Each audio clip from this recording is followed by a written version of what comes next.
शेतकरी मित्रांनो नमस्कार. मी डॉक्टर विजयकुमार कोरे, विषय तज्ज्ञ, उद्यानविद्या, कृषी विज्ञान केंद्र हिवरा इथं कार्यरत आहोत.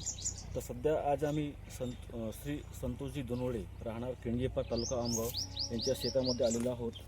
तर यांनी मागील 5 ते 10 वर्षापासून ते नैसर्गिक शेती चा वापर करून धानाची लागवड करतात.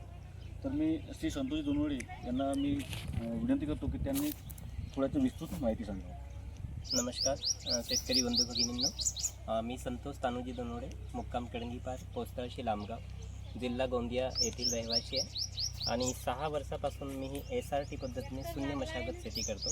नैसर्गिक शेती हा शाश्वत शेतीचा एक प्रकार आहे. त्याच्यामध्ये आम्ही मशागत करत नाही. 6 वर्षापासून बिना मशागत गतीने मी टोकन यंत्राने एकटाच काम करतो. आमच्या शेतामध्ये मजुरांची आवश्यकता पडत नाही आणि आम्ही ट्रॅक्टरनी नांगरणी करत नाही, हार्वेस्टरनी धान कापत नाही. याच्यावर आपण जवळपास 30 ते 35 प्रकारचे पिकं न नांगरता आपण लावतो या ठिकाणी. आणि त्याच्यामुळे माती खूप सुपीक झालेली आहे.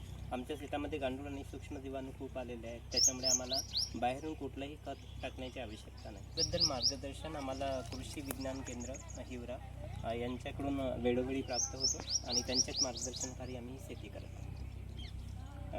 आमच्या सोबत विजयजी कोरे यांच्या मार्गदर्शनाखाली हे